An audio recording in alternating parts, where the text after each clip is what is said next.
정보가 있는 시사 토크쇼 장윤선의 팟짱. 아직도 홍삼만 드십니까? 홍삼만 드신 여러분 행복하십니까? 살림살이 좀 나아지셨습니까? 이제 마카 산삼을 드십시오. 마카 산삼.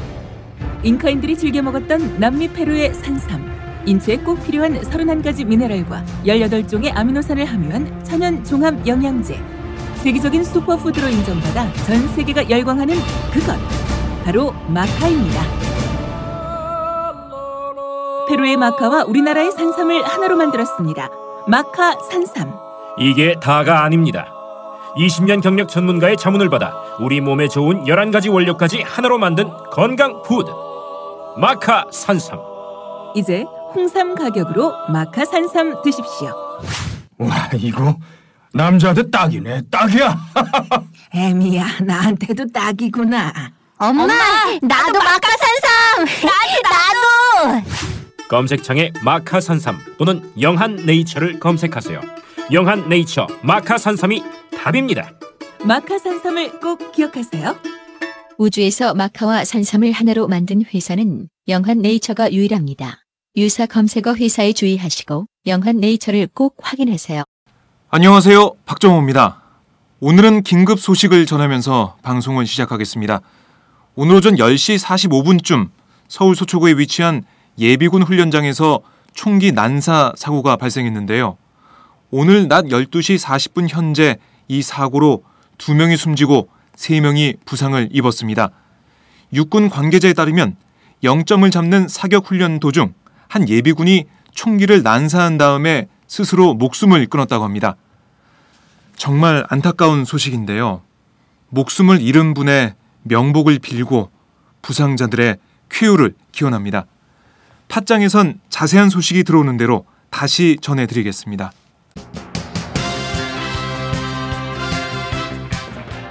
오늘 팟짱은 새 꼭지를 준비했습니다. 전혀 다른 뉴스에서는 이경태 오마이뉴스 기자를 연결해 박근혜 대통령의 공무원연금 개혁안 관련 발언을 정리해보고요. 최주영 오마이뉴스 기자와는 새정치민주연합의 갈등 상황에 대해 말씀 나눠보겠습니다. 색깔 있는 인터뷰에서는 어제 국회 법사위에서 의결된 법안을 본회의에 상정하지 않아서 새누리당으로부터 비판을 받았던 이상민 국회 법사위원장을 연결해 입장을 들어보고요. 수요일의 고정 코너 인권의 정치에서는 미국 워싱턴에 나가 있는 임태훈 군인권센터 소장을 연결해 현지 소식 들어보겠습니다. 김광진 새정치민주연합 의원과는 북한 SLBM 사태에 대해 말씀 나눠보겠습니다. 그럼 지금부터 5월 13일 수요일 장윤선의 팟짱 시작합니다.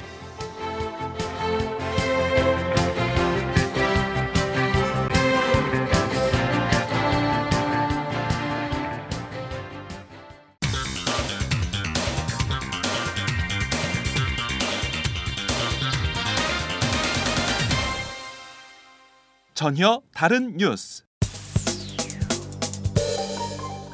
정말 이번에는 사명감을 갖고 정치권, 정부 모두가 이번에 해내지 않으면 아무도 이제는 손을 못 대지 않겠는가.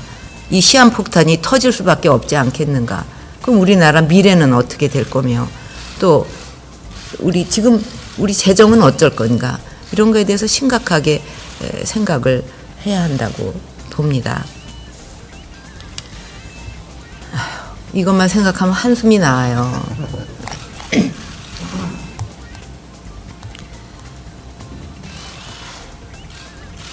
그리고 국민한테 세금을 걷겠다 이런 얘기를 생각하기 전에 먼저 정치권에서 또 우리 모두가 해야 될 도리를 국민 앞에 먼저 해야 된다고 생각합니다. 이런 걸로 빚을 줄이기 위해서 최대한의 노력을 하고 그리고 또 어려운 일이 있을 때는 국민들도 이해할 수가 있겠죠. 그러나 해야 될 일을 안 하고 빚을 줄이는 노력을 외면하면서 국민한테 세금을 거두려고 하는 것은 너무나 염치가 없는 일입니다. 박근혜 대통령이 어제 공무원연금 개혁안 처리 불발 이후 처음으로 입장을 밝혔는데요. 박 대통령은 한숨까지 쉬며 공무원연금 개혁안과 국민연금 개혁 문제 분리 처리를 강조했습니다. 자세한 소식 청와대에 나가 있는 이경태 오마이뉴스 기자 연결해서 알아보겠습니다. 이경태 기자? 네, 안녕하세요. 이경태입니다. 네, 한숨과 침묵이 등장한 어제 박 대통령 발언 내용부터 정리해보죠. 네, 어제 박 대통령은 염치 없다라는 표현까지 쓰면서 정치권을 강하게 성토했습니다. 네. 공무원 연금을 시한폭탄에 비유하면서 한숨을 내셨는데요. 박 대통령은 빚을 줄이기 위한 노력은 외면하면서 국민한테 세금을 거두려고 하면 너무나 염치 없는 일이다. 이렇게 얘기하면서 사실상 국민연금 명목소득 대체율 50%를 명시하는 것에 대한 여야 합의를 비판했습니다. 이 공무원연금 개혁안에 국민연금 문제를 연계하면 안 된다. 이런 가이드라인 계속 보여왔는데 다시 한번 밝힌 셈인데요. 국민연금 명목소득 대체율을 현행 40%에서 50%로 인상하는 문제. 이걸 증세로 본 거잖아요. 증세로 보는 발언인데 자, 이건 저희가 볼 때 잘못된 인식 아닌가요? 그렇습니다. 물론 박 대통령 말처럼 어느 정도 국민연금 보험료에 대한 자부담은 있습니다. 그러나 직장 가입자의 경우에는 국민연금을 회사와 반은 반 그렇게 나눠서 내거든요. 네. 예를 들어서 본인이 한 2만 원을 내면 회사에서 2만 원을 내고 결국 국민연금에는 자기가 돌려받을 돈이 총 4만 원이 들어가는 거죠. 그래서 금융상품을 치자면 굉장히 효율이 좋은 건데 이를 단순히 증세로 문제를 삼은 겁니다. 특히 이게 국가 지급을 보증하는 거 아니겠습니까? 그렇죠. 그래서 회사가 망하면은 받을 길이 없어지는 사적연금보다는 오히려 안정적인 노후 대책이다 이렇게 볼 수 있는데 이를 단순히 증세로 얘기한 거는 국민들의 조세 저항 심리를 건드렸다 이렇게 볼 수 있습니다. 결국에는 정치적 의도가 있는 표현이었다라고 평가가 되네요. 이번 주 일요일이었죠. 김성우 청와대 홍보수석이 1,702조가 들어가는 세금 폭탄이다. 이런 얘기를 하면서 이른바 공포 마케팅을 펼쳤는데 이 1,702조 세금 폭탄 이것도 말이 안 되는 거였잖아요. 기준을 65년간 이 국민연금 기금이 고갈되지 않고 계속 유지하는 기금을 적립하는 그 방식으로 하는 걸로 기준 삼았고 그러면서 1,702조가 더 들어간다 이 말인데 이걸 세금 폭탄으로 얘기한 것 자체가 어제 박근혜 대통령 그 발언처럼 국민연금을 통해서 국민들이 이익을 보는 노후를 보장받는 그 금액을 세금으로 다 돌리고 있는 거예요. 그렇죠? 네. 그 세금 폭탄 그리고 어제 박근혜 대통령의 빚을 줄이기 위한 노력을 외면하면서 국민한테 세금을 거두려고 하면 너무나 염치 없는 일이다. 이런 발언 같은 경우 계속해서 국민들의 불안감을 자극하고 그리고 여론몰이를 하려는 그런 의도가 보이고 있는데 관건은 합의는 이게 국회에서 하는 거잖아요. 국회 여야 합의인데 박 대통령의 의지를 새누리당이 얼마나 잘 관철시키냐 이게 박 대통령의 발언대로 흘러가느냐 안 흘러가느냐 이게 달려있는데 새누리당 입장에서는 여야 합의 주체로서 협상에 나서야 하는데 참 이 협상 재량권이 좀 줄어드는 것 같아요. 어떻습니까? 네, 맞습니다. 박 대통령은 어제 국무회의에서 직접적으로 먼저 공무원연금을 처리하고 나중에 국민연금을 처리하라고 지시를 했거든요. 이 협상을 맡고 있는 당의 입장에서는 결국에는 자신들이 어떻게 움직일 수 있는 여지가 줄어들었죠. 실제로 유승민 새누리당 원내대표는 어제 지금은 당장 저한테 협상의 재량권이 별로 없다라고 했고요. 김무성 대표 역시 어제 기자들하고 만나서 협상가에게 재량을 주지 않으면 그 협상 성공할 수 없다라고 말했습니다. 청와대에 대한 불만이 좀 우회적으로 나온 거라고 볼 수 있죠. 그러니까 국회에서 할 일에 대해서 청와대가 계속해서 간섭하고 있고 박 대통령의 발언을 이어가니까 여당 입장에서는 난처한 상황이다 이렇게 볼 수가 있는데 자 새누리당이 어떻게 이 문제 국민연금 관련 문제를 풀어나갈지 지켜보고요. 그리고 어제 눈에 띄던 게 박 대통령의 호랑이 언급 발언이었습니다. 이게 인터넷에서 좀 회자가 되던데요. 박 대통령 말에 번역기가 필요하다는 지적이 나올 정도로 무슨 말을 하는지 쉽게 알 수가 없다 이런 지적인데 이걸 한번 정리해 보죠. 어제 박 대통령이 호랑이한테 물려가도 정신을 차리면 된다는 그런 말이 있듯이 뭐 우리의 집중을 분산시키려는 일들은 항상 있을 것이다. 네. 뭐 이런 얘기를 했거든요. 이게 사실 어떻게 보면은 그 성완종 리스트 문제를 지적한 것 같습니다. 네. 현재 뭐 어제 자리가 이제 국무회의 자리였는데 국무총리는 없는 상황 아니겠습니까? 그렇죠. 이한구 전 총리가 또 내일 검찰 조사를 사실상 피의자 신분으로 받게 되고요. 뭐 이런 상황에서 이제 박 대통령은 국무위원들한테 흔들리지 말라라는 주문을 한 것이고 네. 또 나름 자신감을 표현한 것 같습니다. 왜냐하면은 성완종 파문이 사실상 엄청난 전국을 뒤흔든 이슈인데도 네. 이게 그게 무슨 새삼스러운 일도 아니고 뭐 이런 표현을 했어요. 그러니까 의뢰에 있는 일처럼 치부하고 뭐 이거는 정치적 공세이고 뭐 별다른 일 아니니 흔들리지 말라 뭐 이런 얘기를 한 거죠. 그래서 뭐 지금 청와대가 갖고 있는 자신감을 일부 보여준 건데요. 네. 사실 뭐 이 공무원연금 파문이 일어나면서 사실 세금 폭탄 프레임이 여론전에 먹혀들고 있어요. 네. 실제로 박 대통령도 올해 들어서 그 지지율이 가장 높게 올라가 있는 상태고요. 그래서 여론 자신감들이 이런 표현으로 나온 거 아닌가 이렇게 생각됩니다. 네, 박 대통령의 지지율이 올라가고 있다. 그러면서 자신감을 얻고 있는 거 아니냐. 네, 이런 분석인데 참 이 세금 폭탄 프레임 어떻게 보면은 그 예전 민주정부 시절에는 야당인 한나라당이 이 프레임을 던졌잖아요. 그 당시 참여정부나 국민정부한테 세금 폭탄이다. 특히 참여정부 시절에는 부동산 관련 얘기를 할 때마다 서민들에게 세금 폭탄을 떨어뜨리는 거냐 이렇게 얘기를 했었는데 이 프레임을 오히려 청와대가 정부가 국민들을 향해 쓰고 있다. 이 상황이 참 비정상적인 상황이라고 생각이 듭니다. 자, 주제를 바꿔서요. 이명박 전 대통령 관련 얘기를 해보죠. 이 전 대통령이 사제를 털어 만든 장학재단이 설립 목적과는 다르게 운영되고 있다는 지적이 나왔죠? 네, 그렇습니다. 뭐 청계재단인데요. 이 청계재단이 본래 설립 목적인 장학 사업이 아니라 네. 그 단기 금융 상품 투자에 힘을 쓴다는 지적이었어요. 네. 그 청계재단 장학금이 2010년에는 6억 1,915만 원이었거든요. 네. 근데 작년에는 3억 2,295만 원으로 사실상 반토막이 났습니다. 줄어들었네요. 예. 네. 그런데 이제 단기 금융 상품 투자 금액은 반대로 올라갔어요. 네. 2012년에 1억 원에서 출발했는데 이게 2년 만에 7억 834만 원이 됐거든요. 그게 뭐 거의 어떻게 보면은 예. 6배, 7배 뭐 7배 넘게 뛰는 거네요. 투자 금액이요.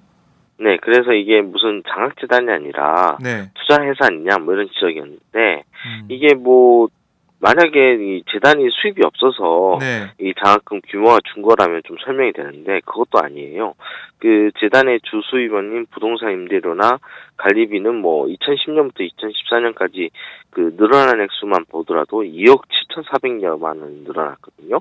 네. 결국 뭐 이전 대통령이 퇴임하기 전에 자기가 이제 사지를 털어서 어려운 학생들을 돕겠다고 여론하기 좀 선전을 했었는데 이 청계재단을 두고 그렇죠. 이 청계재단이 이제 지금 와서 보면은 그 목적을 다 하지 않고 있는 셈이죠. 네, 그러니까 장학금 액수는 계속 줄이고 단기 금융상품 투자 금액은 늘리고 참 이게 장학재단이라고 불리울 수 있는지 의문인데 그런데 문제는 이런 지적이 이번 한 번만이 아니었어요. 그렇죠? 네, 사실 뭐 청계재단이 이런 기형적인 운영을 하고 있는 까닭 자체가 이전 대통령한테 있습니다. 왜냐하면은 이 청계재단은 설립 과정에서 그 빚을 떠안게 되거든요. 네. 이전 대통령이 건물 담보로 30억 원을 빌렸습니다. 이 빚이 고스란히 재단에게 갔고요. 재단은 이것 때문에 하나은행에다 50억 원을 추가로 대출받습니다. 네. 결국 이렇게 빚을 지고 있는 재단이다 보니까 매해 2억 원씩 이자를 갚아나가고 있고요. 네. 이것 때문에 계속해서 뭐 서울시 교육청이라든가 뭐 이런 관리 감독 기관에서 채무를 빨리 상환하라라는 지적을 받아요. 네. 그런데 이 채무를 상환하려면은 자산 매각을 해야 됩니다. 결국에는 뭐 부동산이라든가 이런 걸 팔아서라도 빚을 갚고 뭐 정상적으로 재단의 어떤 기부금, 네. 들어오는 기부금이나 뭐 이런 걸 가지고 운영을 해야 되는데 이 상한을 유예시키고 계속 이제 재단에 들어오는 수입을 가지고만 좀 이익을 내서 좀 빚을 갚아나가자 뭐 이런 식으로 움직이니까 네. 장학금 규모는 줄어들고 투자 상품에 투자하는 돈이 늘어나는 거죠. 예. 게다가 뭐 장학 목적으로 들어온 기부금도 일부러 뭐 그 기부 증서에는 장학 목적으로 쓰이도록 했는데 네. 예산 편성상 전액 재산 증자가 가능하도록 기부 수입으로 편성했다는 지적도 작년에 있었습니다. 문제가 많네요. 이 장학재단이 아닌 모습으로 청계재단이 지금 존재하고 있는데 이 장학사업을 계속 이렇게 축소해 나가고 뭐 이런 식으로 가면은 장학재단이라는 이름 떼어버려야 되는 거 아닐까요? 그 관리 당국이 뭐라고 하고 있나요? 뭐 관계 당국은 뭐 여기에 대해서 여러 번 지적하고 시정 조치를 내놓는 상황이고요. 네. 지금 현재 올해 11월 말까지 채무를 유예시킨 상태입니다. 재단이. 이래서 이제 그 11월 때 어떤 선택을 하느냐가 중요하게 될 것 같고요. 네. 이 재단이 실제로 약간 좀 힘들어지고 있는 게 이전 대통령이 퇴임하고 난 뒤로 기부금이 들어온 게 없습니다. 네. 그러니까 그동안에 뭐 이전 대통령의 그 천암 쪽 그리고 이전 대통령의 사돈 측 뭐 이런 쪽에서 한 7억 원 그 6억 원 6억 원 정도를 받았었고 네. 뭐 그 이외에 이제 수입이 없다 보니 재단이 제대로 운영이 될 수 있겠느냐 뭐 이런 좀 의구심도 들지요. 네. 이전 대통령 퇴임 이후 들어오는 기부금이 없다. 상징적으로 지금 현 상황을 표현해 주는 게 아닌가 싶습니다. 네, 오늘 말씀 잘 들었습니다. 감사합니다. 네, 지금까지 이경태 오마이뉴스 기자였습니다. 저는 4.19 재보궐선거에서 참패한 것에 대한 책임을 져야 된다라는 차원에서 사퇴를 했던 것이죠. 그럼 다른 최고위원이나 지도부 사퇴까지도 저는 원하지 않습니다. 네, 그래서 이 대표의 참 패권주의 청산에 대한 방법과 의지를 정말 진정성 있게 행동으로 지금 보여줘야 될 때다. 우리 당이 지금은 말로만 할 게 아니라 저는 그렇게 생각합니다. 어제 약속도 없이 예수를 방문해서 일단 사과를 전화로 받았습니다. 정말 마음에서 우러나오는 그런 진정성 있는 사과라고 믿습니다. 형님 둘이 한번 봅시다 따로. 그렇게 이제 계속 얘기는 했죠. 그랬더니 뭐라고 하세요? 그때 뒤에서 막 찍고 있어서 그런지 언론이 있으니까 뭐 그냥 얘기를 안 하시더라고요. 묵묵부답. 네. 우리 당의 체질과 문화, 의식을 뼛속까지 다 바꾼다는 의미에서 정청래 최고의 출당 조치를 대표께 요구합니다. 생각이 다른 것을 틀린 것으로 규정하는 사람들 때문에 이 당이 안 됩니다. 4.29 재보선 패배 이후 새정치민주연합의 내홍은 계속되고 있는데요. 국회에 나가 있는 최주영 오마이뉴스 기자를 연결해 자세한 소식 들어보겠습니다. 최주영 기자? 네, 안녕하세요. 네, 문재인 대표가 오늘 당 최고위원회의에서 정청래 최고위원에게 자숙할 것을 요청했다고요? 예, 그렇습니다. 오늘 아침 최고위원 회의가 평소와 좀 다르게 진행이 됐는데요. 네.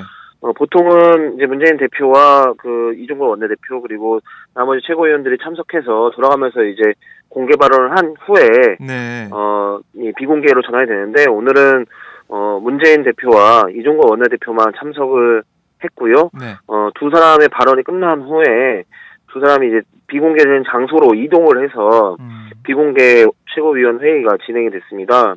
네. 이 자리에서 문재인 대표가 공개 발언에서 읍참마속의 심정으로 정청래 최고위원에게 자숙을 요청했고 정청래 최고위원도 이걸 수용했다라고 밝혔고요. 네. 주승용 최고위원의 복귀도 빨리 돌아와서 정상적인 당의 화합을 위해서 노력해달라는 메시지를 던지면서 주승용 최고위원의 복귀를 촉구하기도 했습니다. 오늘 당 최고위원회가 비공개로 열린 게 자숙하겠다는 뭐 당의 의미 뭐 이런 게 있는 건가요? 뭐 그렇게 볼 수도 있지만요. 네. 이게 좀 그 정청래 최고위원에게 이 자숙의 메시지를 던지는 부분에서 조금 약간의 그 의견 차이가 좀 있었던 것 같습니다.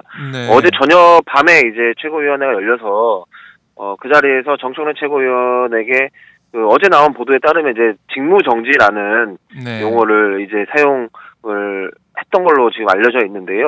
이날 아침에 문재인 대표 발언에는 이제 자숙으로 약간 톤 다운이 됐습니다. 그러니까 내용이 이제 온도가 좀 낮아졌는데요. 네.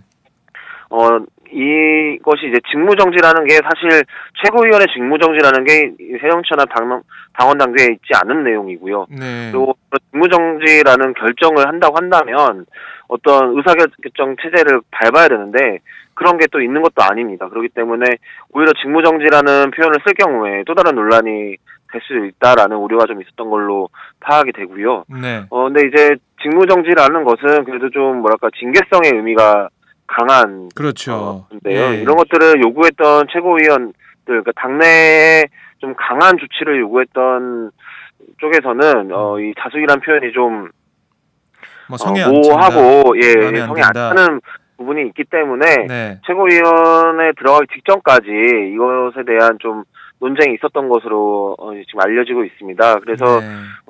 최종적으로는 문재인 대표가 이제 자숙의 표현으로 이야기를 한 것으로 되어 있고요.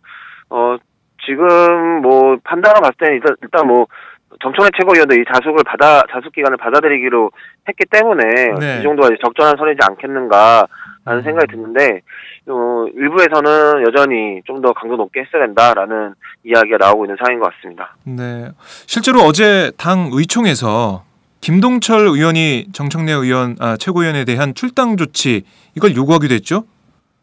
예, 김동철 의원이 출당 조치를 요구를 했는데요. 네. 김동철 의원은 뭐 호남 출신의 또 이 비주류 인사로 이제 분류가 되죠. 당에서는. 그 때문에 좀 강도 높게 이야기를 한 것으로 보이는데요. 사실 뭐 정청래 최고위원이 최고위원직을 사퇴해야 되고 네. 또는 출당해야 되고 이런 절차가 밟을 경우에는 오히려 당의 내분을 수습하기 더욱 어렵다. 네네. 오히려 정청래 최고위원과 주승용 최고위원이 다시 정상적으로 최고위원의 업무를 수행할 수 있게 되는 것이 오히려 당의 정상화가 되는 방향이라는 게 당의 대다수 의원들의 좀 생각인 것 같더라고요. 그래서 네.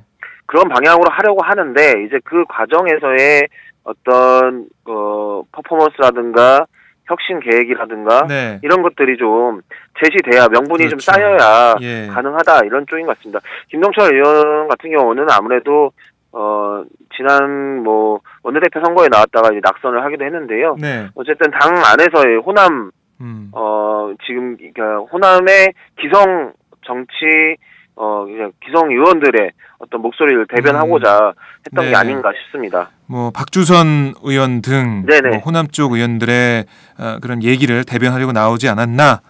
네, 그렇습니다. 예, 그렇게 볼 수 있겠네요. 자, 문재인 대표가 오늘 당 최고위원회 공개 발언에서 당 혁신 방안을 마련하겠다 이런 얘기도 했어요. 어떻게 네네. 마련하겠다는 건가요?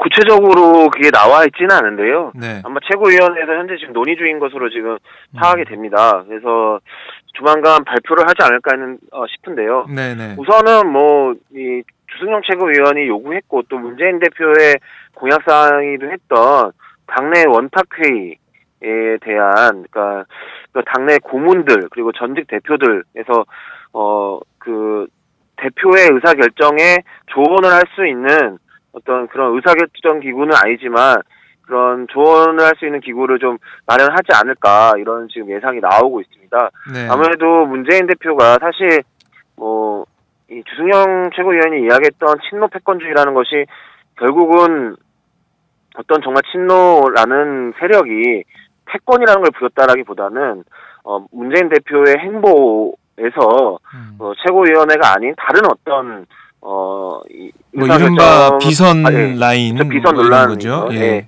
그걸 통해서 하지 않았냐라는 이런 의심이 결국 지금 이런 사태를 만들어냈는데요. 결국 그 의심을 좀 무마시키고 불식시킬 수 있는 혁신안이 나와야 되지 않을까 싶습니다. 그렇다고 해서 뭐 문재인 대표의 권한이나 당대표의 그 고유 권한이 축소되는 일은 없어야 할 것이고요. 아무래도 최고위원회의 좀 위상을 높이고 그리고 이 정기적이고 그리고 다양한 당내 목소리를 담을 수 있는 그런 원탁회의 형태의 따로 대화 기구를 만들지 않을까 싶습니다.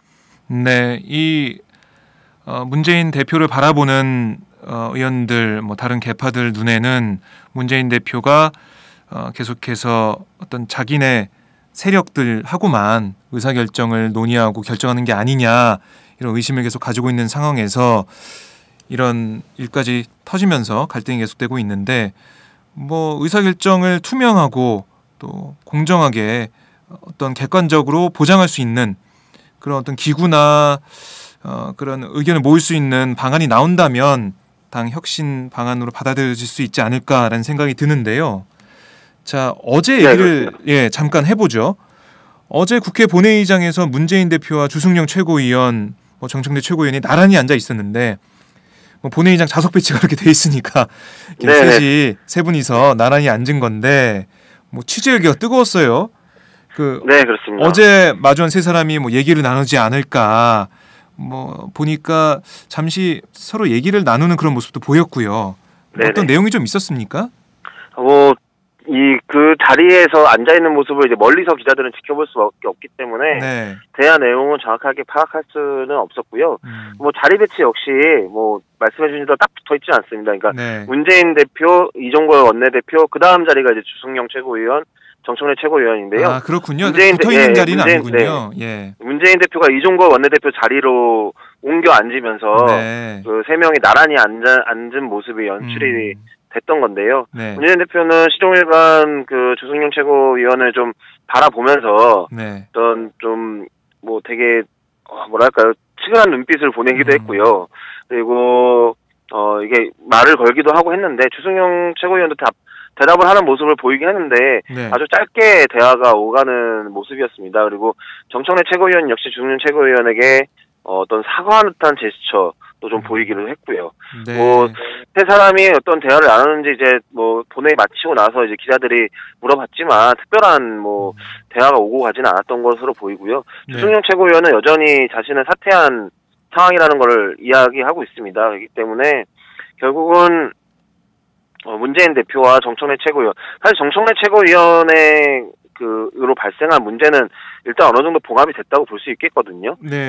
사과도 했고요. 사과도 했고 주승용 최고위원도 그걸 받아들였다고 이야기를 했으니까 그 부분은 더 이상 어떤 가타부타 이제 이야기를 할 필요가 없을 것 같습니다. 결국 이제 남은 것은 이제 문재인 대표가 어떤 모습을 보여줄 것이냐 이것만 남아 있다고 할 수 있겠습니다. 네, 말씀을 하셨듯이 주 최고위원이 정 최고위원의 사과를 받아들이겠다 이런 얘기를 했는데 어제 기자들 만나서도 최고위원직 사퇴 번복은 안 하겠다. 이걸 다시 확인했는데요. 어제 기자들에게 한 얘기 잠깐 정리해 볼까요? 정청래 최고위원이 내려왔을 때부터 계속 해왔던 이야기를 쭉 했는데요. 이미 자기는 사퇴를 한 몸이다. 더 이상 번복은 없을 것이다. 이렇게 확정지어 이야기를 했습니다. 근데 뭐 최고위원의 사퇴라는 게 사실 뭐 내가 사퇴하겠다, 난 사퇴한다 이것만으로 된다기보다는 최고위원 회의 안에서의 어떤 의견이 모아지고 공식적인 그 사퇴 절차가 또 있어야 되는 부분이 또 남아 있기 때문에 아직도 주승용 최고위원이 뭐 언론에서도 그렇고요. 전 최고위원이라는 표는 사용하지 않고 있습니다. 그렇기 때문에 아직까지도 좀 문이 열려 있다. 그리고 당 안에서도 지금 주승용 최고위원이 돌아와야 이 상황이 어쨌든 마무리된다라는 게 지금 당 안의 이야기이기도 합니다. 주 최고위원이 십고처리를 해도 안 돌아오겠다 이런 말을 했었는데 자, 이 주 최고위원의 마음을 어떻게 돌릴지 이것도 중요한 문제인 것 같고요. 자, 앞으로 이 새정치연합의 내홍 어떻게 정리가 될지 이게 참 궁금한데 이 내용을 수습하고 갈등을 봉합하는 이 과정에서 문재인 대표의 리더십 다시 한번 발휘될 수 있을 것인지 여기에 관심이 모아지고 있어요? 네, 그렇습니다. 사실 아까도 말씀드렸지만 주승용 최고위원이나 박주선 의원이나 이런 사람들이 이야기하고 있는 친노 패권주의는 사실상 실체하지 않는 어떤 공격용 프레임 용어라고 볼 수 있겠습니다. 그러니까 문제를 정확하게 지적을 하지 않고 지금 현재 있는 문제점보다 뭔가 좀 더 부풀려져서 이야기되고 있는데요. 그렇다고 해서 문제가 없는 건 아닙니다. 결국 이 문제를 문재인 대표 어떻게 풀 것이냐 이런 부분인데요. 결국 문재인 대표는 친노라는 말이 친노 수장이라는 말이 나오지 않을 정도로 노력하겠다. 이렇게 선언적으로 했는데요. 오히려 그런 부분보다는 그런 마치 친노 수장이라는 그 부분을 인정하는 듯한 말이 될 수도 있기 때문에 그것이 아니라 결국 문제 본질 선거에 왜 패배를 했고 그리고 앞으로 어떻게 당을 바꿔 나갈 것인지 그리고 최고위원 등 다른 의원들이 말하고 있는 어떤 의사결정 과정에서의 비선 논란을 어떻게 부식시킬 것인지 이런 것들을 보여주는 것이 필요할 것으로 보입니다. 네, 행동으로 보여줘야 된다. 이렇게 정리하면 되겠죠. 네, 오늘 말씀 잘 들었습니다. 예, 감사합니다. 네, 지금까지 최지용 오마이뉴스 기자였습니다.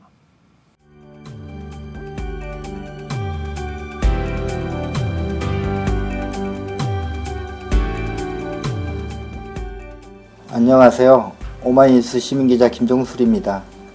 직업기자들은 국회나 경찰서 같은 곳에 출입하는데요. 제 출입처는 금강입니다. 매일 차를 몰고 강으로 출근합니다. 그래서 물고기 떼죽음, 홍산성 붕괴, 큰비 뒷기벌레와 같은 특종도 할 수 있었습니다. 혹시 하고 싶은 말이 있으신가요? 내 주변의 불합리에 분노하고 계신가요?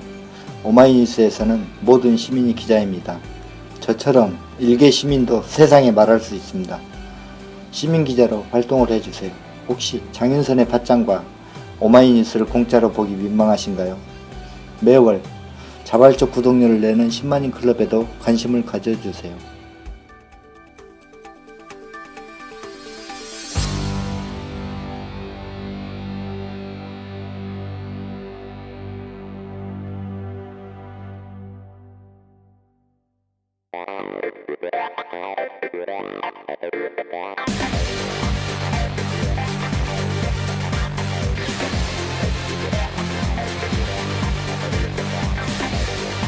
정보가 있는 시사 토크쇼 장윤선의 팟짱.